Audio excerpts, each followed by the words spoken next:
The question that keeps coming up is, why does this keep happening over and over and over again?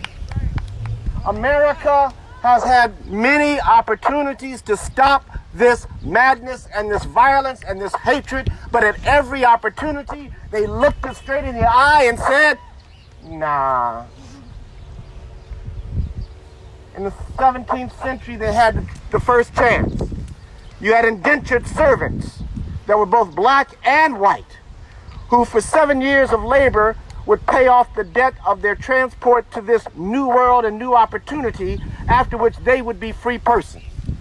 And America looked at it and said, now what are we going to do? Are we going to let the black indentured servants free and the white ones? And they looked it straight in the eye at the opportunity for equality and said, nah, we'll make the white ones free and the black ones slaves. And they equated blackness and slavery so they didn't have to keep up with what your particular status was. Your status was your complexion. In the 18th century, when this country was formed and they sat down to write the Constitution of the United States, the Northerners said, now listen to you Southerners. You Southerners cannot have representatives in Congress when you count your apportionment for all those slaves because they can't vote. You have a choice. Either you free them and give them the vote, or you can't count them for your representation in Congress. There was that conversation, that opportunity for equality, and America looked it in the eye and said, nah, and counted as 3/5 of a person and gave the white Southerners our representation. And they've been ruling this country ever since, like the plantation that it is.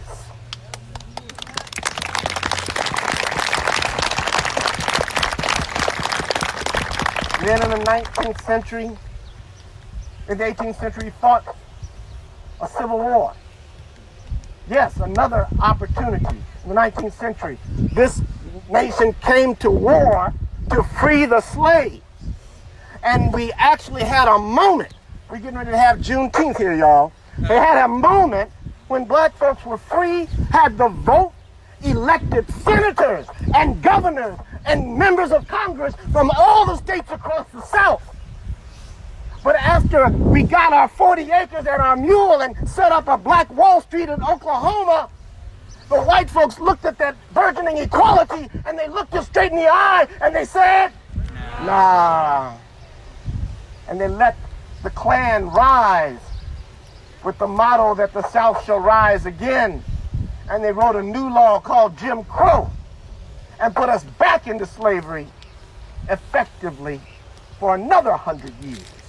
And then Martin Luther King and the entire and Rosa Parks and all the heroes and sheroes of the civil rights movement rose up, and we got a measure of freedom. We got the vote back that they'd taken from us 100 years earlier, and started to elect mayors and members of Congress. And then we said, we don't want just political rights, we want economic rights. And we need some affirmative action to break down those walls and barriers and access to the boardrooms and to the colleges and to the places of true opportunity and progress in this country. And we had affirmative action. And we started filling some of those slots. And we started to make some progress. And then America looked at that burgeoning equality and they looked us straight in the eye and they said, nah. And they took back affirmative action through the Bakke law, the Bakke case. America has had opportunities before to solve this problem so that we wouldn't have to keep dealing with it over and over and over again. And this is yet another time. But it's up to all of you here and across the country and around the world to make this time different. I am asking you. This is a new day and this is a new time, and I am asking you to clear your eyes and look at the opportunity to bring equality once again, and don't say nah, say yes, yes, yes, yes, yes. Well, all the black people in the crowd to say my life matters, and all the other folks say Black Lives Matter. Together, my life matters.